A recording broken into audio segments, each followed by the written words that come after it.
Amantíssimos irmãos, supliquemos ao Senhor Jesus, o Mestre, por excelência, que nos abençoe, nos guarde e nos dê a sua paz. Livre-arbítrio e determinismo. Sabemos da doutrina espírita que Deus nos cria simples e ignorantes. Há outras doutrinas, outras vertentes, que dizem que não, que o ser já vem pinçado de inteligência. No entanto, no Espiritismo nós não aceitamos essa situação. Aprendemos com os espíritos superiores que nós somos criados simples e ignorantes. Simples e ignorantes vem o anteposto do ignorare, ou da gnose, que quer dizer sabedoria. Ignose ou ignorar quer dizer que a pessoa é ignorante, ela não sabe das coisas. E por que Deus nos cria desta maneira? É proposital, para que nós possamos, dentro da apuração dos nossos instintos, através das sensações, os instintos são montados por sensações. E essas sensações ficam instintivas e o instinto vai se apurando. E quanto mais ele se apura, vai chegando na inteligência. Vocês veem na escala animal, quantos animais vão apurando o instinto, mas não chegam na total inteligência. O único ser que chega na plena inteligência, dentro, tele, andar, gerência, intelegerência, inteligência. O único que faz isso é o homem. Os animais chegam quase que numa espécie de inteligência, mas não conseguem raciocinar, arrazoar, como fazemos nós, os seres humanos. Então, isto vem ao longo da etapa de evolução. Existe uma lei chamada lei evolucionária, ou lei de progresso, que Kardec chama de lei de progresso, que vai nos permitindo experimentar. Então, na medida que eu observo, eu vou observando as coisas, eu me sinto inclinado a experimentar. Então, por causa disto, a lei de progresso se faz presente. E porque esta lei vai se fazendo presente, a experiência, ela vai sendo fatal, errônea, equívoca, e vai entrando no acerto. Então, o Dr. Kaufmann Keller, o professor Kaufmann Keller, o ilustre pedagogo alemão, ele criou essa teoria do erro e acerto, acerto e erro. Foi ele que compôs, mas antes disso, quanta gente tentou errar no objetivo de acertar. E quando acertou, pacificou a situação. O que pode se fazer é um aperfeiçoamento do acerto. Mas o erro é que leva, o erro é que é mais importante. Porque o acerto é a etapa final, acertei e acabou, eu parto para outra situação. Então o erro, é o equívoco que nos leva a toda uma questão de pacificação daquilo que estamos buscando. Os animais não têm isso, eles partem para o instinto. Eles são um pouco mais disciplinados, porque não tem muita meta na vida. Qual é a meta do animal? A meta do animal é comer para sobreviver, procriar na sexualidade e pronto, ele não trabalha. Quando ele não tem fome, ele não vai atrás da presa, ele não está pouco ligando para a presa. Quando não é o tempo em que a fêmea está no cio, ele está pouco ligando para a sexualidade, ele quer dormir, quer viver, deixa para lá. Mas quando lhe vem a fome, ou lhe vem o apetite sexual através do cio da fêmea, então ele instintiva, é uma força natural que ocorre nele, que ele não raciocina para ir atrás. E se alguém, ou algum oponente, se lhe colocar à frente, tentando obstacular-lhe o desejo, ele parte para a violência, porque é natural dele defender os próprios instintos. Para o homem, supõe-se que ele não age assim. Pelo menos é de se supor. Não é bem tudo isso para alguns, mas supõe-se. Que ele intelige, ele começa a usar a inteligência. Ele raciocina se pode ou não pode. Ele coteja, ele planeja e tudo mais. O animal, ele pode instintivar num plano de se aproximar cada vez mais da presa, para que ela não lhe escape. Mas o homem tem a estratégia adequada de dar o bote final. E quando ele dá nos seus objetivos, ele pode errar, mas a meta de erro é menorizada, segundo, naturalmente, a inteligência que ele adquire no aperfeiçoamento dela. Então, nós, criados por Deus, simples e ignorantes, propositadamente, temos nele, no Pai, certas leis. As leis da reencarnação, a lei de causa e efeito, a lei do livre-arbítrio. Para nós, existe uma lei de livre-arbítrio. Por quê? Porque nós inteligimos. A criança tem um livre-arbítrio perfeitamente que tem que ser administrado pelo pai ou pela mãe, pelo professor, pelo preceptor, pelo tutor, seja por quem for. Por quê? Porque ela é instintiva, muito mais do que intelige. Mas quanto mais ela for avançando na vida, e mais os pais, tutores, curadores, preceptores, forem lhe dando condições de observação e inteligenciando, esta criança vai cada vez mais desenvolvendo essa razão para poder aí errar menos, sofrer menos ou fazer sofrer menos. Então o ser humano, ele é um ser destacado dos reinos como o reino hominal. Por isso que Kardec aborda os animais e o homem, não é? Quando ele fala da fauna e da flora, ele separa o homem. O homem é um ser inseparado. Todo mundo dizia que o homem é um animal racional. Força de expressão.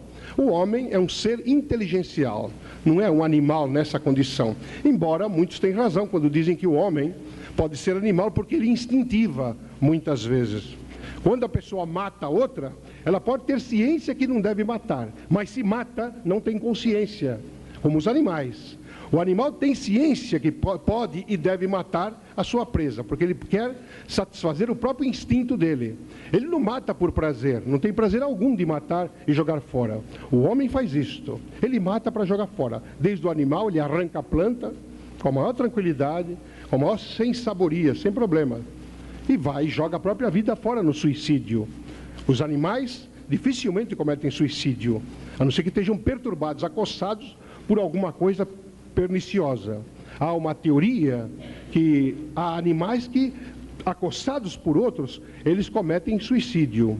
Teorias. Outros zoologistas dizem que isso não acontece de maneira nenhuma, porque ele vai lutar até o fim pelo instinto de conservação. O homem não admite isto. Ele não admite perder. Então, em lugar de perder, ele prefere matar-se. E mata o corpo, não mata a inteligência. E vai sofrer, no mundo espiritual, as consequências adequadas.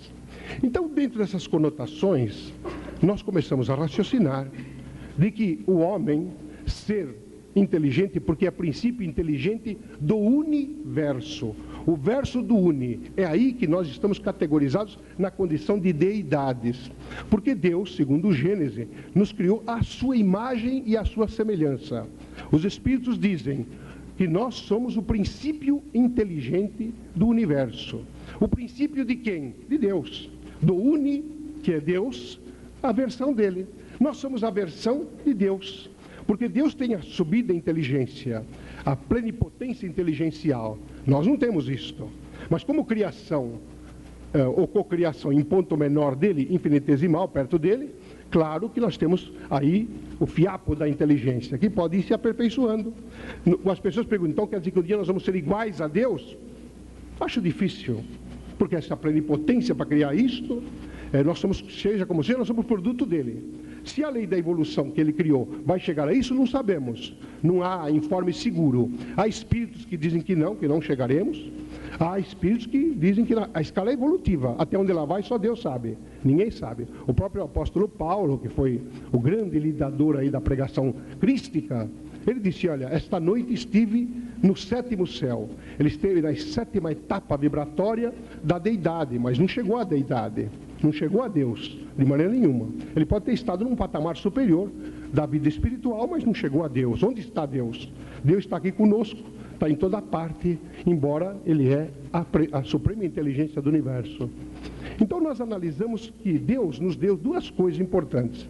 Ele nos deu a vida e nos deu a própria inteligência. Inteligência que foi sendo apurada através das sensações que levaram ao instinto e o instinto que levou à razão. E a razão nos leva à condição de agir ou não. Conforme a nossa ação, teremos uma reação natural. Então, dentro desses estudos avançados, nós percebemos que Deus não vai dar mais nada para nós do que já deu. Porque não teria cabimento Ele me dar mais alguma coisa. Porque Ele me deu a vida, então é dele, eu sou parte dele, então eu tenho vida. E me deu uma inteligência, um fiapo de inteligência que Ele tem, em alta elevação. E me deu um pouco. Dentro desse pouco, Ele criou em torno de mim certas leis, para que eu, conforme o avanço que eu vou tendo na regra evolucionária, eu possa entender tudo aquilo que eu experimento. Eu observo o meio ambiente, o ambiente de meio em que estou, e dentro da observação, eu decido se ajo daquela forma que estou observando ou não. E aí eu começo a experiência, para saber se vai dar certo ou não vai dar certo. é o livre-arbítrio.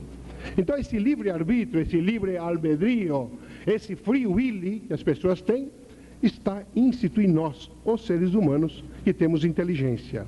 Então, meu Deus, se eu malverso o meu livre-arbítrio, vamos dizer que eu avancei nas sensações, cheguei nos instintos e atingi a razão, a inteligência, eu consigo arrazoar. E nesse arrazoado, eu chego à conclusão de que devo agir desta ou daquela maneira. Vamos dizer que eu resolva ser um genocida, uma pessoa que quer matar muita gente. Então eu me tomo de uma metralhadora, de uma bomba, coisa, e jogo nos meus semelhantes e os mato.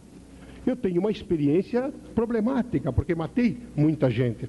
Eu posso ser frio o suficiente inteligente na ciência que tenho do que fiz e antes de fazer do que ia fazer, mas eu não tenho consciência, eu não fui pensado, porque eu não tive experiência. Que prazer mórbido pode ter um serial killer, um matador em série, do que matar as pessoas, como fez o célebre Jack o Estripador. Por exemplo, e outros tantos que cometeram genocídio, até hoje muita gente comete. Que prazer mórbido da pessoa sentir que o outro está agonizando, que ele está exturgando, que ele está perturbado dentro da dor que eu lhe causei. Que prazer tenho eu de fazer isso? Por quê? Porque eu estou na instintividade baixa, ainda que elevada na inteligência. Então eu, durante muito tempo, digamos, eu resolvo ir contra a sociedade. Eu me torno um sociopata, ou seja, um doente contra a sociedade. Não aceito a sociedade. Eu posso, dentro dessa sociopatia, eu posso me tornar um misógino. Eu posso ter uma aversão por mulher. Não aceito mulheres, tenho horror de mulheres e quero matá-las todas, porque existe o sociopata que dentro ele alberga a misoginia, que é aquela coisa horrenda que o homem tem contra a mulher, e mulheres que têm contra a mulher também. Então essas pessoas são misóginas, não aceitam a mulher, têm uma aversão por mulher e matam. Vamos dizer que eu faça isso durante muito tempo da minha vida, e um dia, por qualquer motivo que a gente possa imaginar, a vida me traz um reverso profundamente doloroso. De repente eu tenho uma filha, e algum sociopata igual a eu mata minha filha, e um dia alguém mata minha mulher, ou alguém vem, mata minha mulher, minha filha e mata minha mãe, ou mata uma tia minha que eu gosto, ou uma professora que eu amo, ou uma mulher que eu já amei antes de me casar com essa, ele mata todas. E aí eu me desperto contra aquele que está fazendo aquilo que eu já fazia. Normalmente eu tive uma observação e tive uma outra forma de experiência. Experimentei a dor que as minhas vítimas sentiram. Seja aquela vítima direta que eu matei, seja a família dela, ou os apaniguados, os simpáticos dela, que sofreram com a morte dela que eu prodigalizei. Então, por causa disso, de repente me vem uma conscientização. Isso acontece mais ou menos nas proximidades da velhice que vai prenunciando a morte. Então eu tenho já um certo medo, porque algum dia um padre me disse que eu certamente irei para o inferno, porque fiz o que fiz. Ou se algum espírita me diz que eu vou para o umbral, ou algum hebraico, judaico me diz que eu vou para a Geena, ou algum grego me diz que eu vou para o Hades, que é tudo a forma do tal do inferno que as pessoas criam aí como lugar geográfico e tal. Então eu começo a ter problemas em relação a isso e fico com medo. O que me espera além do túmulo? Se a vida termina no túmulo, ótimo, eu apago, durmo o sono eterno, apodreço e acabou. Mas está sendo provado cada dia mais que, claro que meu corpo vai passar por isto, mas o meu espírito não, minha inteligência não. Então eu devo ir para algum lugar. Que lugar irei? Para que lugar a vida vai me puxar? Como imã natural, pela própria lei de atração, que também é uma das leis criadas por Deus. Então eu sou atraído para o quê? Para quê? Para o tal do inferno, tendo em vista o tipo de vida que levei. Então na hora H da minha agonia, já que a velhice me atingiu e a morte já está dando voltas em torno de mim, o que eu faço? Eu começo a ter uma coisa chamada remorso. E o remorso é uma coisa profundamente dolorida, por isso se chama remorso. Ele me corrói todo o tempo da minha alma. Eu tenho taquicardia, eu tenho depressão, eu tenho vontade de me matar, mas não tenho coragem. Eu quero chorar, eu quero gritar de medo do que vem. Eu tenho medo da noite, a noite é uma coisa tremenda. Eu tenho pesadelos constantes, dificuldades. Perpassa na minha retina espiritual todas as minhas vítimas de estertores, a cara que fizeram, a expressão que fizeram na hora daquilo que eu pratiquei. Esse remorso me leva a uma questão chamada arrependimento. E eu tento me arrepender de alguma maneira, livre-arbítrio em ação. Eu tenho livre-arbítrio de me arrepender, porque tive livre-arbítrio para cometer as atrocidades que cometi. Então aí o que acontece? Eu, passando do remorso, que serve aqui comigo, para poder ir para o arrependimento, eu viro religioso, que é o que grande parte das pessoas fazem. Eles querem se apegar com o pai, porque do pai são nascidos, ou somos nascidos. Então queremos buscar como? Como vamos buscar o pai? Através da religião. Como buscaríamos a saia da nossa mãe, na hora que estamos com medo, como criança? Mamãe, a gente chama, ou papai, ou titio, ou quem seja quem for, porque venha, porque eu estou em perigo emocional, e vem meu pai, minha mãe, o professor, o padre, seja lá quem for, o pastor, que vai me ajudar. Então eu busco a Deus como na mesma situação, e peço a Ele, que estou arrependido do que fiz, que eu tenho sofrido, estou arrancando os cabelos, lágrimas de sangue eu tenho chorado, tenho tido aflições, fobias e tudo mais, e não paro de pensar nisto. E aí eu peço a Deus. Quantos fazem isso na terra? Quantos já fizeram? E se autossugestionaram, muitos deles, dizendo que foram perdoados, porque se arrependeram. Colocaram isso até na Bíblia, colocaram no Zendavesta, no Bhagavad Gita, nos Vedantas, aí nos Upanishads, no Mahabharata, no livro tibetano dos mortos, e todos os livros sagrados que vocês podem imaginar. Que o arrependimento, pronto, já resolveu. Porque o salário do pecado é a morte, dizem aí a outras pessoas do Velho Testamento. E aí a morte de quê? O salário do pecado é a morte. A morte de quem? Eu fiz uma pergunta ao pastor, ele não soube me responder. Aí eu falei para ele, não será o salário do pecado a própria morte do pecado, do próprio pecado? Então a pessoa pecou, fez o pecado morrer, mas o remorso dele, do espírito do pecado, está comigo e prossegue. Então eu me arrependo com isso, porque está me moendo, está me incomodando, e eu quero resolver o problema. Aí peço ao Pai, que é mais forte do que eu, e eu peço a Ele. E a pergunta que eu faço é, por que Ele não atende? Qual o motivo que Ele não dá bola para mim? Por que Ele não vem e resolve meu problema? Digamos que em vez de ter matado tanta gente, eu bebi a vida inteira, eu cheirei cocaína, eu me apliquei aí com heroína, eu tomei essas porcariadas aí das bebidas e das drogas estupefacientes, eu ficava enfurecido por tudo e por nada, eu sou um neurastênico tremendo, e na hora H, eu quero me livrar de tudo isso e não consigo, porque sou reflexo do que me fiz, e tenho dificuldades. Então nesta hora, eu alberguei dentro de mim uma enfermidade grave, que começou no meu psiquismo, claro que se estendeu pelas minhas emoções, e reflete-se no meu corpo, como um câncer, como uma tuberculose, como uma AIDS, ou qualquer outro tipo de moléstia infecto-contagiosa, sanguínea, os problemas da hidrocefalia, as dificuldades da acromegalia, enfim, os nomes de enfermidades graves que a patologia moderna, em etiologia científica, nos oferece. E sem tirar daí as loucuras próprias, as manias, as fobias, os pesadelos, as dificuldades mentais. Então, por que estas pessoas que viram, de repente, religiosos renitentes, que vão, pega a Bíblia, o livro sagrado, pega os Upanishads, pega o Vedanta, pega o livro que for, o próprio Evangelho de Buda, e vão lá nos cultos, quase que todo dia, se enfiam dentro da igreja, ou do templo, ou em casa, mesmo se não pode sair da cama, e se fecha e pede que o pastor venha, pede que o médium venha o sacerdote, venha que é da sua religião, e venha orar junto. E por que estas pessoas morrem apodrecidas, ou loucas, ou com problemas graves? Por que será isto?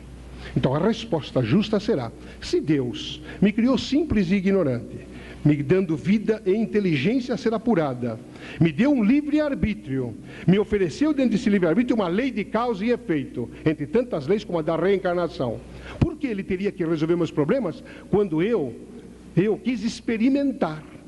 E em experimentando vi o resultado, e vi que o resultado não era bom, porque minha inteligência disse: se alguém fizer para minha filha o que eu estou fazendo para a sua, ficaria um problema. Se alguém fizesse para minha mulher o que eu estou fazendo para a sua, seria uma dificuldade, eu não aceitaria. É mais ou menos, hoje o modernismo diz, o marido diz para a mulher: mulher, olha aqui, você tem que ficar em casa, você vai ficar comigo, e eu não admito que você separe-se de mim, de jeito nenhum, não admito. E ele tem outras mulheres fora. Todo ciumento, normalmente, ele cai na esparrela da polaridade e arruma outras mulheres. Às vezes a mulher não descobre uma encarnação inteira, mas numa delas vai descobrir. E vice-versa. Quando a mulher diz para o marido, meu bem, eu estou tranquilo. É aquela coisa de ser fiel. Fiel, aliás, é nome de cachorro. Então a pessoa fala, eu sou fiel a você e tal. E quando ela começa, eu sou fiel, não, com a minha mulher, não sei, pode contar que ele está arrumando, porque o mal não deve ser resistido. Segundo Jesus, item 11 do 7º capítulo do Evangelho segundo o Espiritismo, não resistais ao mal. Não adianta resistir, compreenda o mal. E a pessoa não entende a psicologia crística e faz as bobagens. Então, quando ele diz isso, ele está o que fazendo? Ele está fazendo uma algema. Ele está colocando uma algema na mulher ou no homem, vice-versa, seja como for. E aí, bom, se arrepende daquilo que fez. Mas ele tem que expurgar, porque Deus não lhe vem dar nada. Ele está em curso na lei de causa e efeito. Ele aprende que ele deve tomar cuidado de ser causa de alguma coisa. Na medida em que ele sabe que ele é causa, ele tome cuidado com a semeadura. Ou usa a causa ou não usa. Fica quieto, é melhor não usar. Guarda a causa no bolso, na bolsa, guarda no armário, no cofre, e não usa. Porque na medida em que usou, é determinismo da lei divina que você colha. Não adianta. Você pode escolher o tipo de semente que você vai jogar. Isso você pode. Eu quero semear laranja, eu quero semear tomate, eu quero semear pepino. Você faz o que você quer. Mas não esqueça, o tipo de semente escolhido vai te dar o resultado daquilo que a botânica dá. Semeou pepino, você vai colher pepino. Semeou abacaxi, vai colher abacaxi. Semeou ananás, tu vai colher ananás. Não tem conversa. Não tem isto. Então é da lei divina isso. Por que é que Deus ia fazer com você alguma diferença? Qual o motivo? Porque se ele faz uma diferença com você, ele tem que fazer comigo, porque se ele deu uma chance para você, por que não para mim? Eu também sou filho dele. Qual a diferença? Porque ele teria privilégios, faria pessoas com privilégios, como essa coisa da virgindade de Maria, por exemplo, que todo mundo discute. Eu não quero discutir porque esse assunto do José. É o marido dela, eu não tenho nada a ver com isso. Mas enfim, as pessoas acreditam em coisas que, se é da lei divina, é bom. O sexo não pode ser uma coisa ruim, porque eu sou resultado do sexo e sou uma coisa mais ou menos boa. Que tal? Não é possível que Deus ia fazer uma coisa ruim. A minha mãe me fez tão perfeito que eu não tenho irmão, sou sozinho. Quando ela fez, eu já valia por 10. Ela sentiu na mediunidade materna, falou, eu não faço mais nenhum não, porque esse aí, meu Deus, ele já vai me dar trabalho por 10. Não quero. Então o sexo é uma coisa boa. O uso do sexo pode ser uma coisa ruim, mas é do livre-arbítrio. Livre-arbítrio para conseguir as doenças aí venéreas, as dificuldades ginecológicas das mulheres, as problemáticas sérias no campo do mento, no campo das emoções. Malversa a força, tu te arrebenta todo aí no caminho. Então nós temos uma análise que muita gente não gosta, mas temos uma análise profunda. Deus me deu vida, me deu inteligência e trouxe leis em volta para que eu possa me aproveitar delas. E possa errar para poder acertar livremente. Então, a minha evolução não está em Deus, está no meu livre-arbítrio. Porque a lei foi criada por Ele. Ele me deu todo instrumento. Se eu vou usar, vocês me dão uma chave inglesa. Com a chave inglesa eu posso dar na vossa cabeça. Com a chave inglesa eu posso apertar o vosso dedo e quebrá-lo. Com a chave inglesa eu posso apertar a porca lá que está solta. Com a chave inglesa eu posso fazer muita coisa. Coisas boas e coisas ruins. Depende da minha inteligência. Dá para uma criança que não tem a inteligência que eu tenho, ele é capaz de te bater no pé. Vai bater na canela. Ele não sabe para que serve aquilo. Então ele vai por instinto, pelo sistema nervoso. Então utilizarmos muito bem o nosso livre-arbítrio, porque todo livre-arbítrio utilizado gera o determinismo. Nós somos determinados, não tem jeito de fugir. Se eu abuso da bebida alcoólica, bebo todo dia vinho, tem gente que bebe vinho e cerveja. Havia um senhor aqui na Praça Romero, quando tinha onde está o Banco Real hoje, uma das portas era um bar, que às vezes fazia uma pizza muito gostosa. Eu tinha escritório na parte de cima, e de vez em quando não almoçava, essas coisas, quando no fim da tarde estava com fome, e descia para comer pedaço de pizza. E às vezes, de manhã, a gente ia tomar um café lá, e qualquer coisa. De manhã cedo, tinha um senhor, que ele era um mastodonte, era uma massa de homem, um talhanão daquele, mesmo dobrado. Ele ia em torno de 11 horas...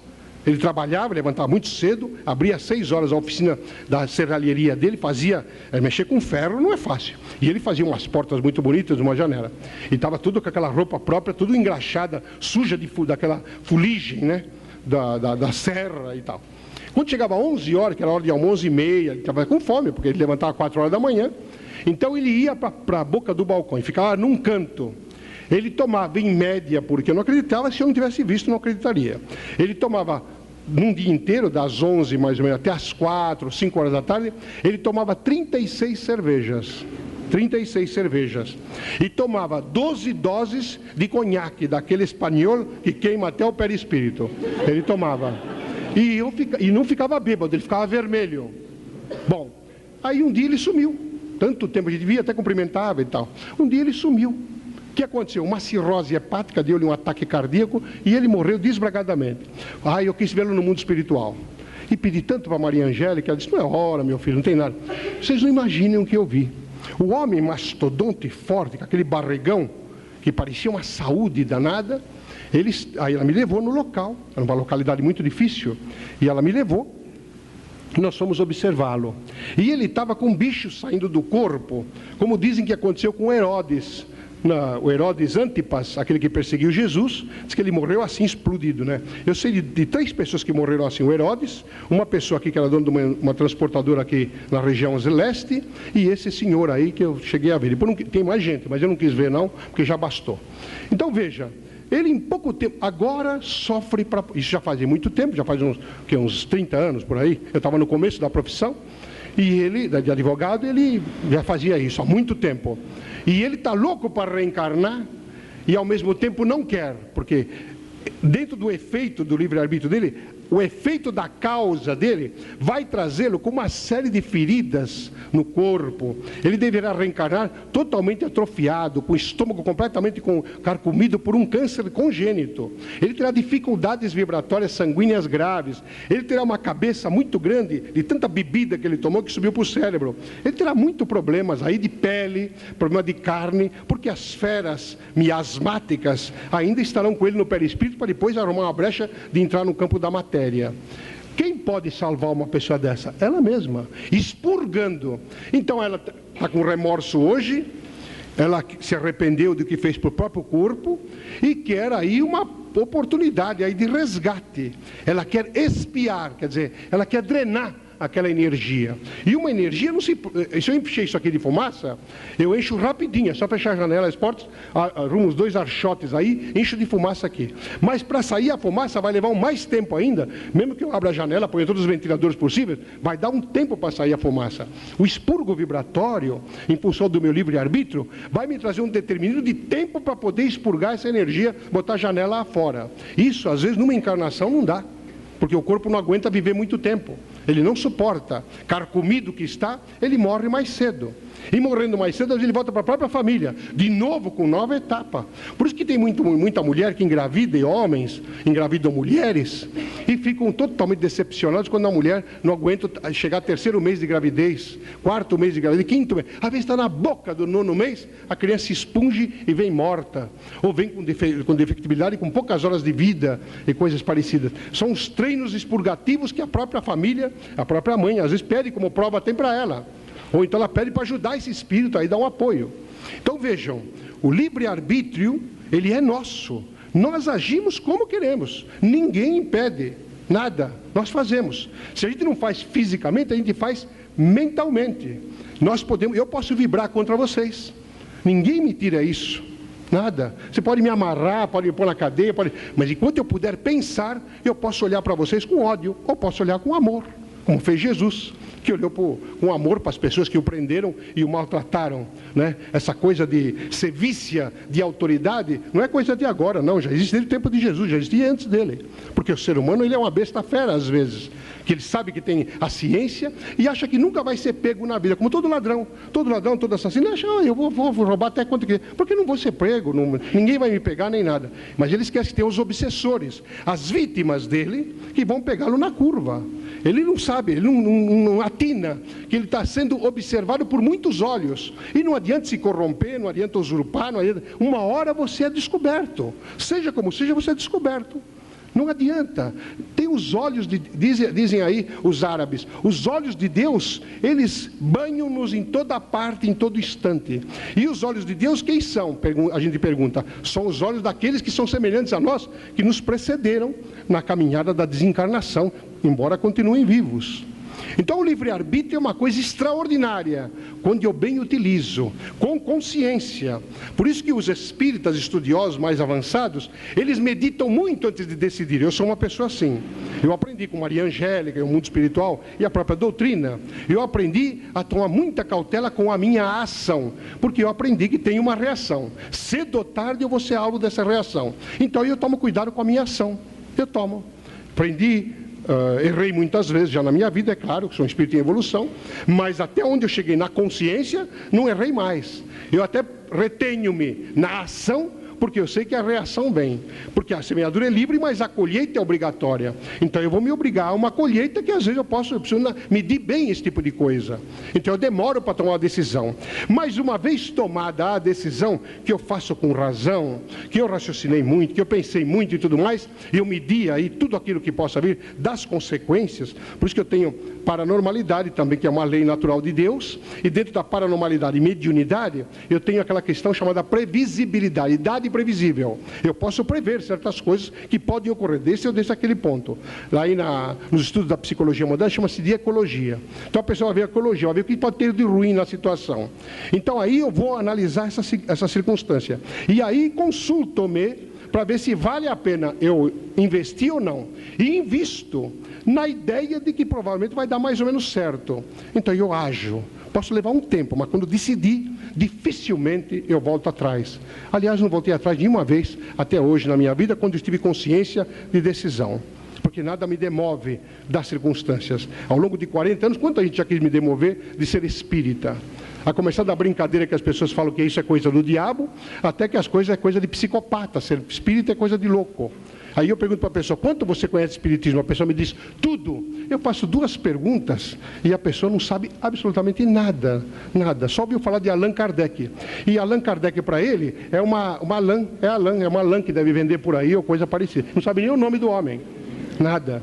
Então é muito simples, simplório até, chegar perto de uma pessoa como eu, que já atingi certos patamares de conhecimento, embora não são muitos, mas são razoáveis para a encarnação, me demover daquilo que eu sou. Porque eu sou daquilo que fui buscar para poder conhecer.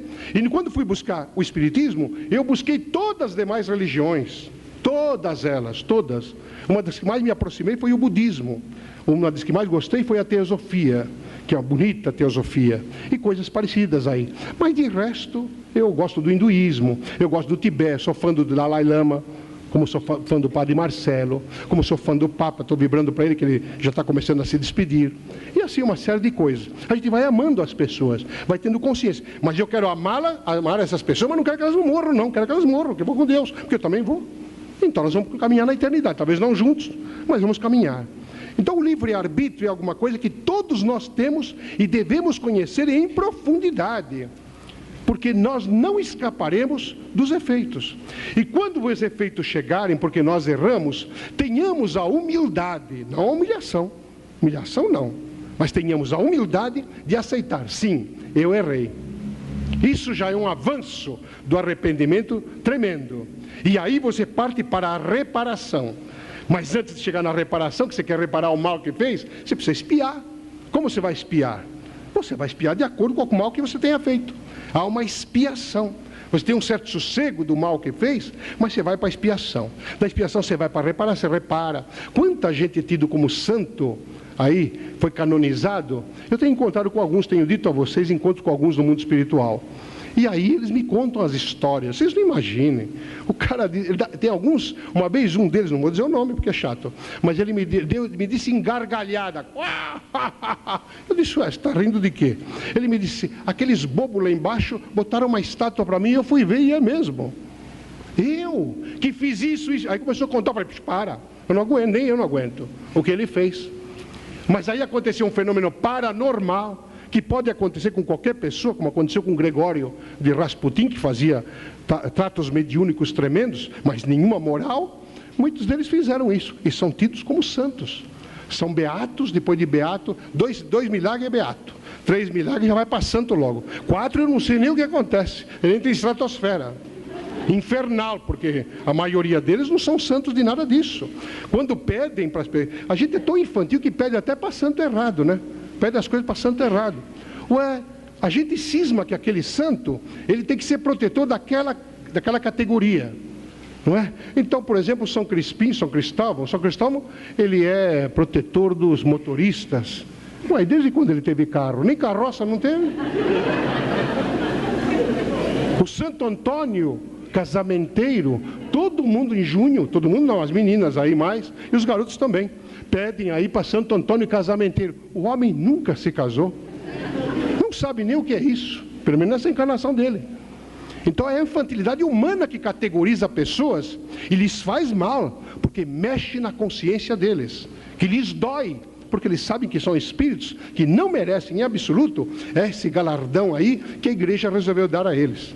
E alguns até sorriem de infantilidade. É como querer levar o Mahatma Gandhi à posição de santo, e esse mereceria, mas só porque ele é hinduísta, ele não vai para santo, ele vai para o inferno, porque ele não é daquela religião, ele vai para o inferno. Essa é a questão que nós fazemos da infantilidade que temos.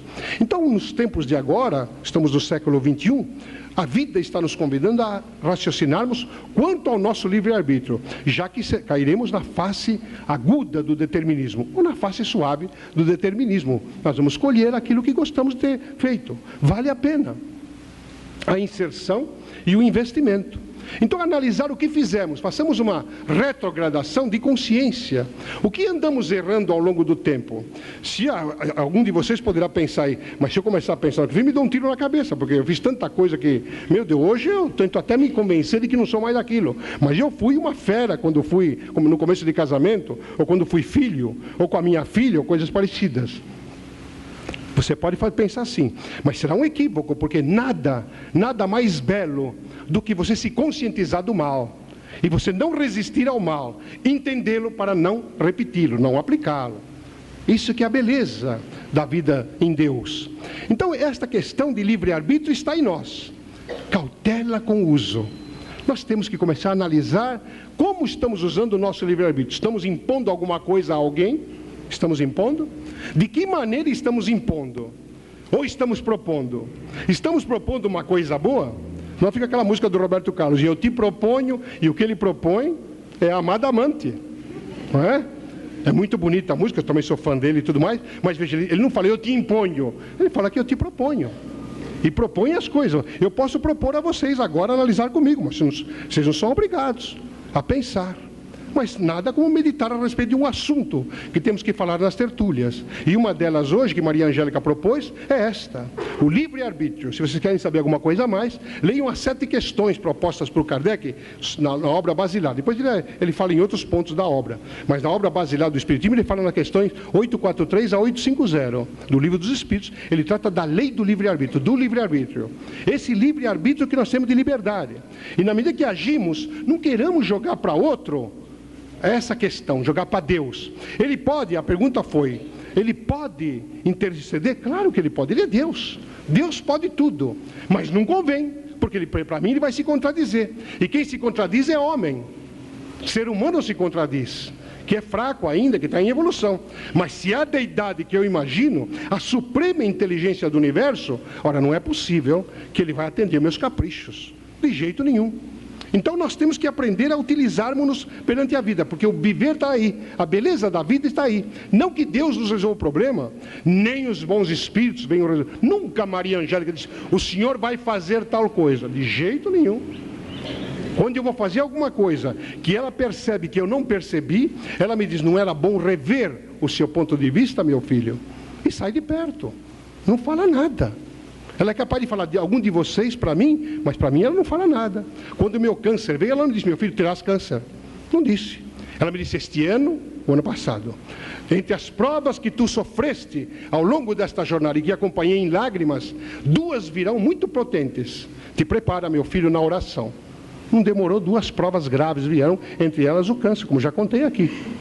Então ela não me disse, vem, vai fazer, não. E quando chegou o câncer, que eu soube, já com diagnóstico pronto, eu perguntei com a calma possível. Eu disse, e agora o que faço? E ela se aproximou na hora e me disse, agora trabalharás, vais trabalhar. Eu disse, irmã, mas eu já trabalho a vida inteira. Trabalharás mais. Deverás utilizar o teu livre-arbítrio mais e melhor.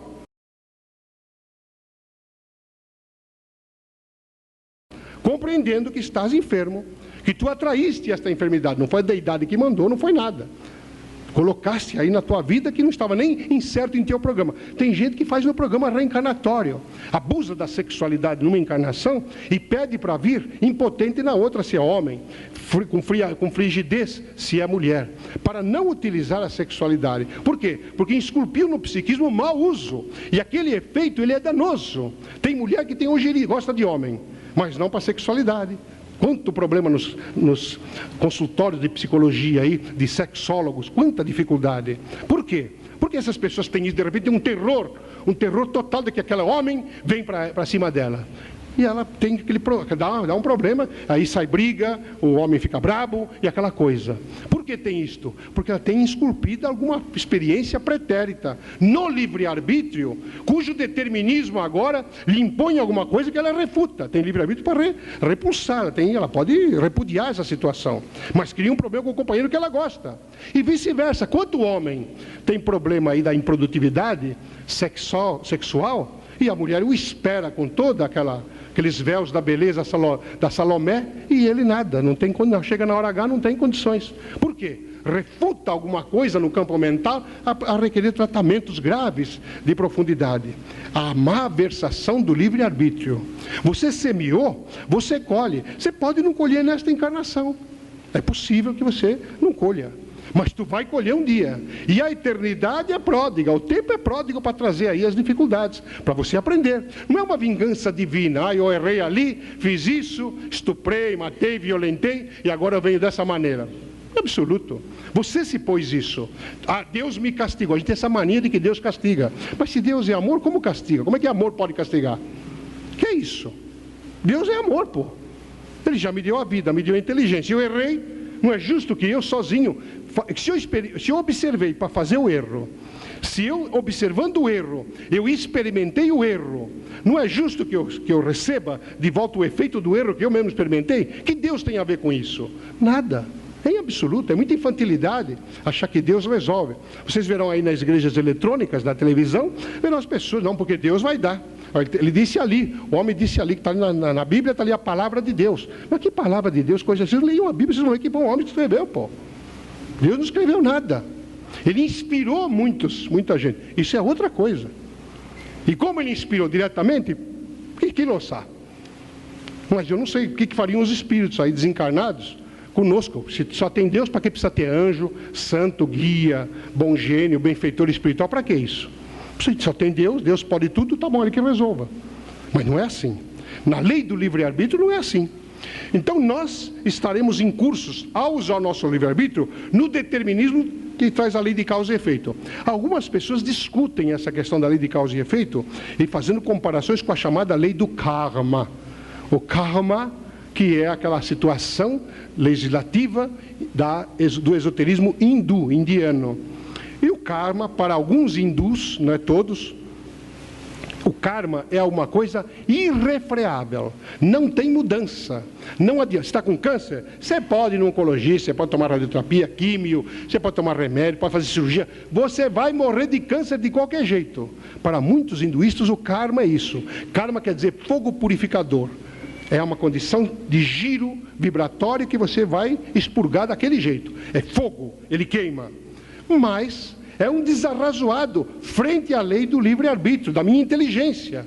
Ora, se eu tenho uma doença grave, é justo que eu use a minha inteligência, ou dos meus pares, junto com meus pares, as pessoas, os médicos, as pessoas ligadas aí na especialidade, e possamos nós usar a inteligência para poder modificar aquele efeito.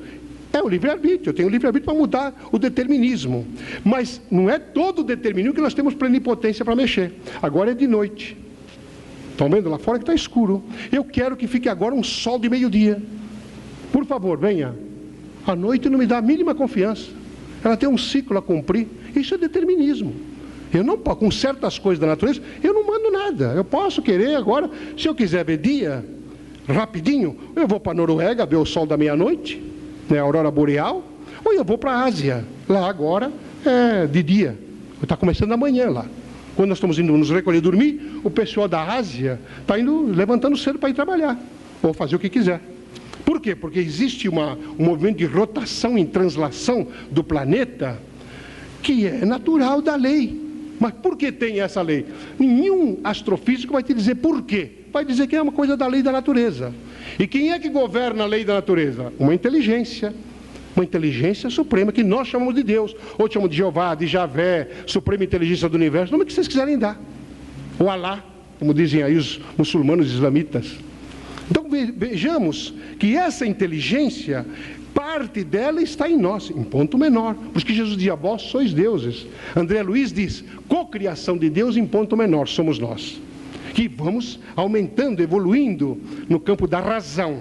Porque muitos não querem arrazoar, não querem raciocinar. Por quê? Preferem ouvir e seguir e pronto. Se der rata, der erro, então eu culpo quem mandou. Eu culpo o pastor que me mandou eu agir dessa forma. Eu culpo o padre que me orientou. Eu culpo o médium que falou, ou o pregador, seja lá quem for. Eu tenho que culpar alguém, porque eu quero me isentar. Uma vez que eu não quero experimentar. Muita gente fica manietado, se amarra e não quer evoluir. Outros querem evoluir. Quanta gente quer evoluir e não consegue. Emprego, por exemplo, está na moda o negócio do desemprego. Graças a Deus, a Revolução Trabalhista, que começou em 70 e está conosco, nos dá essa bela oportunidade de desemprego em massa. A máquina vai tomando conta. Tanto que o professor Domênico De Masi, um sociólogo, ele está dando entrevista na Beja dessa semana, ele criou essa teoria do ócio criativo, para a pessoa poder usar melhor o ócio, já como que prognosticando o avanço da automação. A máquina vai tomando conta do ser humano, e o desemprego vai vir mais em massa. Se a pessoa não souber aproveitar o tempo, ela vai para o desequilíbrio, para o descalabro. Mas por que as pessoas se desempregam muitas vezes? Porque elas têm necessidade de não entender em absoluto, com clareza mirífica, a posição em que está. E nós temos pregado, onde vamos, que a pessoa deve ter autoridade, seja na empresa, no quartel do exército, na família, seja onde for, deve ter autoridade, mas sempre acompanhada da humildade. A autoridade que não se acompanha de humildade e proporciona humilhação, ela vai ser despedida, ela vai ter problema, ela vai se mandar embora, ela sozinha, vai vir uma doença, vai vir um ataque cardíaco, vai vir um descalabro, alguma coisa vem no efeito por causa danosa. E a pessoa depois não consegue arrumar, porque ela está vibrando contra aquele, ou aqueles que estavam com ela e continuam lá e ela não está. Conheço muita gente bem cerca de mim que está nessa condição, não consegue ficar em paz em lugar nenhum, porque está ainda gerando ódio contra aquele ou aqueles que estavam lá no palco da sua experimentação. Não tem essa abertura necessária. É o livre-arbítrio mal versado, que traz o determinismo doloroso, lei de causa e efeito. Não tem jeito. Então o que precisa para mudar? Bom, precisa evoluir. Ou você desperta agora e entra na plenitude, ou você está ferrado. Já contei aqui que o discípulo chegou perto de Buda, que estava sentado, quieto, olhando o firmamento, e o discípulo falou: mestre, o senhor é Deus? Ele disse: não. Então o senhor é um anjo? Não sou. Mas o que é essa luz em volta de ti? Ele disse: é porque eu estou planificado. Ele se planificou do conhecimento, ele sabia até onde podia ir, e criou o caminho óctuplo, os 8 caminhos. Então nós temos que começar a analisar que somos artífices únicos e exclusivos das nossas venturas ou das nossas desventuras. E o inferno é um estado emocional perturbativo. Eu não preciso, para estar no inferno, não preciso de jeito nenhum morrer. Não preciso. Preciso morrer para ir lá com o diabo, com aquele chifre, aquele rabo, aquele cheiro, aquela coisa. Não tem. Não preciso ir lá procurar o súcubo, nem o íncubo. Não preciso. Nem os anjos da maldade, nada disso. Eu posso estar no inferno emocional aqui, como posso estar no céu, num ambiente de delícias, desde que eu aprenda a viver, desde que eu entenda a vida que me foi dada na sua plenitude de vida, vivência, aquela chama que nos leva. Se eu entro nesse campo, eu ajo bem. E quando eu ajo bem, é porque eu agi no bem, como diz Maria Angélica aqui comigo. Então, quando eu ajo no bem, eu ajo bem. E não tenho problema nenhum. Muita gente age no bem e faz mal, porque ainda não conhece a plenitude do bem. Mas já é um início de avanço. Então a lei do livre-arbítrio, ela é conosco. Todos nós a temos. Os animais não têm. A fauna e a flora, os animais, a fauna, a flora, que é a vegetação, não tem de jeito, eles têm instintos. A planta tem instinto. Tem uma planta no fundo do mar, que descobriram há algum pouco tempo aí. É uma planta tão interessante, que tem lá um nome científico bem difícil, que não sei porque os cientistas põem, como nas doenças, põem um nome difícil, né? Aí, se é gripe, o cara põe um nome lá que você não sabe nem que vai. É gripe e pronto. Esta planta, o macho planta, ele, para fecundar a fêmea planta, ele precisa do sol.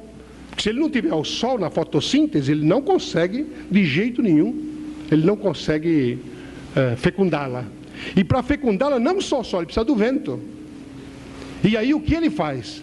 Ele vai viajando do fundo do mar, e olha que é fundo, e ele vai subindo, vai subindo, vai subindo, vai subindo, vai subindo, e fica com uma espécie de cabeça, digamos assim. A ponta do galho, ele fica fora do mar, e fica um tempo. E recebe, e procura, ele tem aquele chamado heliotropismo, é a planta que vira para o sol, né? Aquele sol, aquele, não sei o que como chama, girassol. Por que chama girassol? Porque ele tem um fenômeno de heliotropismo. Onde está o sol, ele vai virando para acompanhar o sol. Ele quer ficar de cara para o sol. Quem que disse para ele que ele tem que fazer aquilo? Ninguém, é do instinto dele. Ele sabe que lá é que está a vida dele. Então essa planta do fundo do mar, ela mora no fundo do mar o tempo todo. Mas se levanta em determinada época que ele sabe que a fêmea já está pronta para ser fecundada, ele levanta e põe a cabeça fora. E fica procurando o sol, e fica na direção do sol. Aí a fêmea sabe que ele já chegou lá. Então começa a viajar subindo. Vai subindo, subindo, subindo, e põe ela a cabeça para fora. E quando ela põe a cabeça para fora, também procura o sol. E aí na procura do sol, ela se esquenta o suficiente e vira-se para ele. E ele se vira para ela.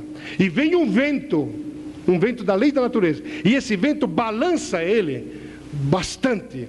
Quando balança, que o açoita suavemente, ele vai soltando toda a energia dele, que seria uma espécie de esperma, que ela recebe. Uma parte perde-se no mar, outra parte ela recebe. Na hora que ela se sente fecundada, ela começa a baixar. Ele vendo isso, entre aspas, porque a planta não vê nada, sente que ela já está fecundada e está baixando, aí ele começa a viagem de volta e os dois ficam lá, e daqui a pouco ela está tendo outros ramos, outros brotos e companhia. É de uma inteligência bela isto, porque está na lei da natureza.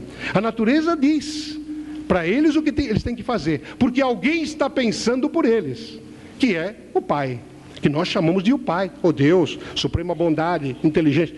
Mas no campo da evolução, se fosse ser humano, este ser o criaria do mesmo jeito, mas não precisaria governar de modo direto.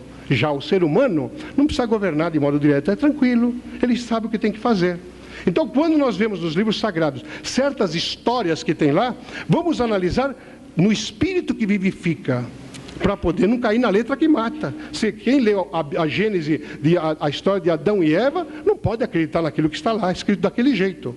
Mas pode tirar daquela história toda a condição espiritual do significado da história de Adão e Eva.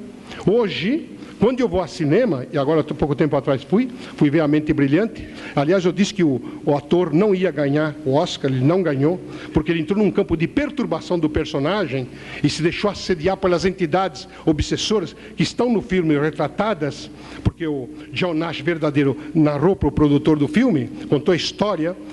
Esses obsessores se sentiram ridicularizados e foram atrás do ator.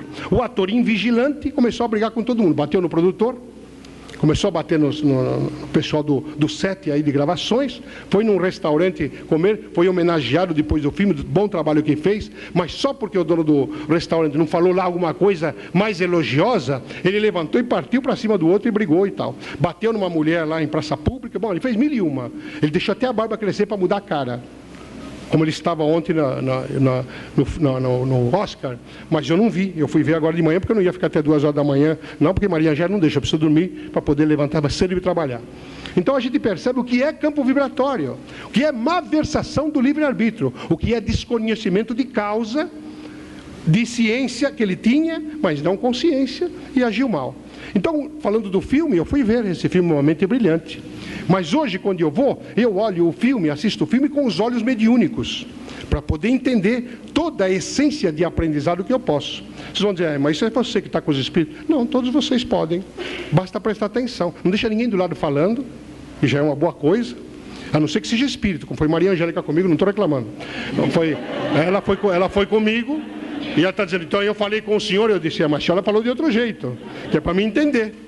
Não me atrapalhou em nada, não. Mas veja, a gente olha com o olho mediúnico, Quando eu fui ver o Sexto Sentido, e Maria Angélica disse, será um filme muito uma película, ela disse. Porque ela viveu muito tempo no México e fala espanhol fluentemente. Às vezes ela fala comigo espanhol, normalmente ela pensa em língua portuguesa, embora ela fale inglês, alemão, já vi ela conversar em vários idiomas. Então ela me disse, ser-te-á um filme de muita familiaridade para as tuas experiências. Nossa, é uma parte da minha vida, aquele moleque que vê no filme, é o que eu via. Minha mãe corria comigo para o padre, para a benzedeira, que eu ficava apavorado quando via aqueles espíritos daquele jeito. Os bonzinhos não vinham, vinha tudo a raça ruim e tal. Vai ver que era tudo gente reencarnada ou desencarnada em condições aflitivas. Então, é familiar. Mas eu olhei com os olhos da mediunidade, voltei no meu tempo, né? E comecei a analisar. Quando fui sacerdote no passado e fui ver o Exorcista, nossa, me vi na própria condição do padre Merrill, aquele mais velho. Me vi. Quanto exorcismo eu não fiz, quanta coisa. E o diabo dava risada porque era espírito, era um irmão meu, deslocado, com ódio na alma. Eu queria expulsá-lo, em vez de acolhê-lo, e dizer, meu irmão, peraí, vamos conversar.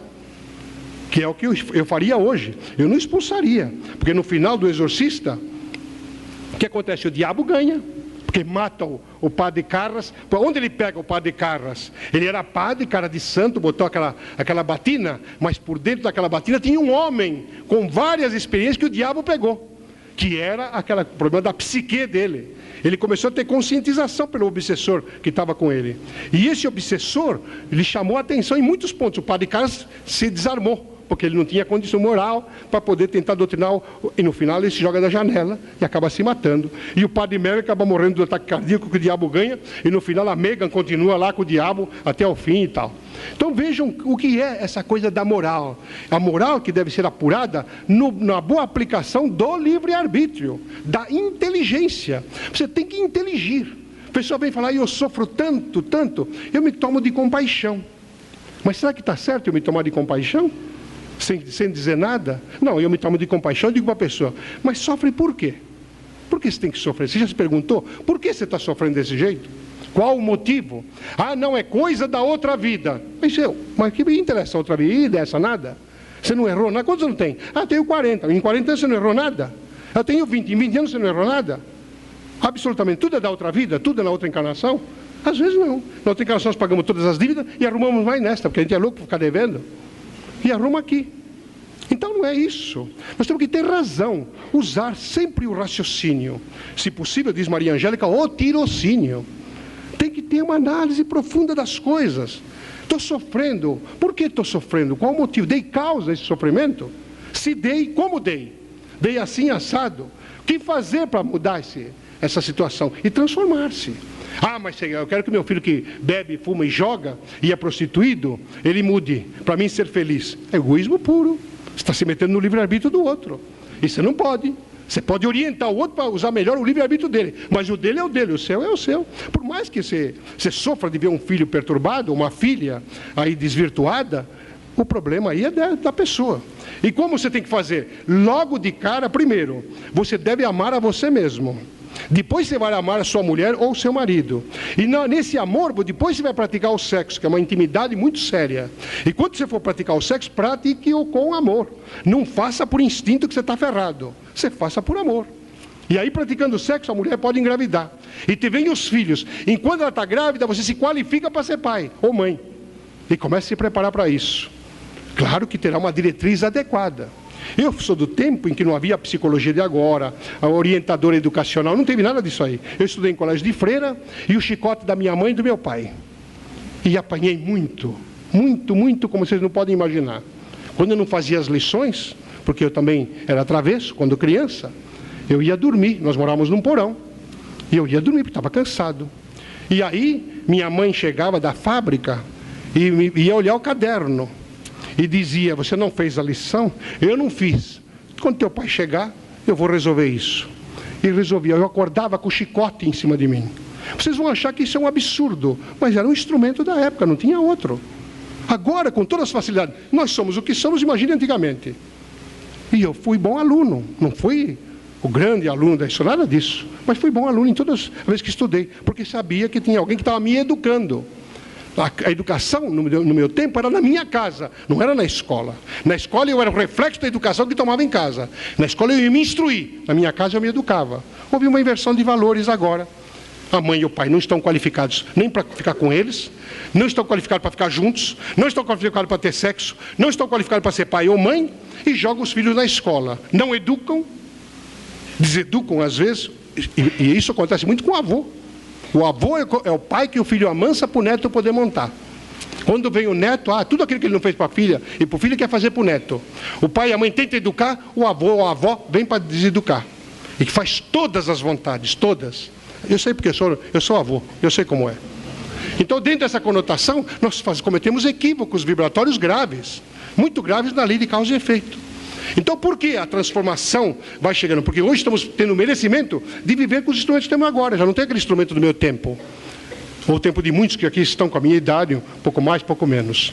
Temos instrumentos melhores, temos terapia, temos institutos aí, temos laboratório de psicologia, temos livros. Temos casa espírita, temos templo protestante nas 3.000 ramificações, temos igreja católica, carismática, ortodoxa, temos aí os muçulmanismos da vida, os budismos, temos tudo aqui para nós podermos raciocinar. Temos a Umbanda, não podemos esquecer, da Umbanda, que tem feito um trabalho magnífico na Terra. E por que não aproveitamos disso? Quando a gente vai nesses lugares, só quer usufruir. Quer que o tiozinho vem o vovozinho lá da Umbanda para falar, se vamos ganhar dinheiro, se não vamos, se eu vou namorar aquela garota que eu quero namorar, se aquele meu diretor ele vai morrer seco, arreganhando com a boca cheia de formiga para me pegar o lugar dele. É assim que a gente vai. E vai no centro espírita para a mesma coisa. Quero saber como está meu pai. Então o pai está desencarnado, pô. Qual é o problema? Que tanta pergunta faz? Morreu. Qual é o problema? Quero saber como ele está. Por quê? Você vai mudar a situação dele por acaso? Você tem esse poder? Para que a curiosidade de saber depois? Por que não cuidou dele agora? Que nem agora vem o Dia das Mães no mês de maio. Eu sempre falo disso. É mamãe. É mamãe no dia. Dá presente, beijo. É a melhor mãe do mundo. Todo mundo fala que a sua mãe é a melhor do mundo. Só nesse dia, depois de massacre o ano inteiro. Trazendo preocupações. Casa com uma jararaca que é nora. Você não vai visitar sua mãe, aquela jararaca. E não, aquelas brigas de família. E no dia da mãe, aquela falsidade de 99% com rara percentagem de sinceridade. Despreparo. Má versação do livre-arbítrio. E minha mãe, do alto da sua sabedoria de vida, não de escola, ela me dizia: filho és, pai serás. Sempre ela me disse isso. E eu guardei no tempo e no espaço. Por isso que eu sou um pai razoável hoje. Porque ela sempre me advertiu que eu seria. Filho és, te comporta como filho, porque pai serás. E de acordo com o comportamento de filho, você vai refletir nos teus filhos. E refletir. Meus filhos têm a liberdade que têm, mas não tem libertinagem, pelo menos perto de mim não tem, porque eu não admito.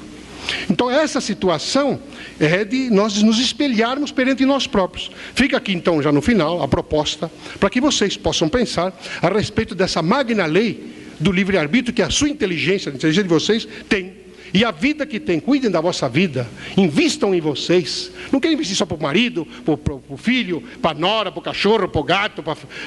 Aí eu vou fazer a caridade. E não quer fazer consigo mesmo. Não, eu estou aqui para sofrer. Eu vim nesse mundo para sofrer. Sofrer por quê? Qual motivo?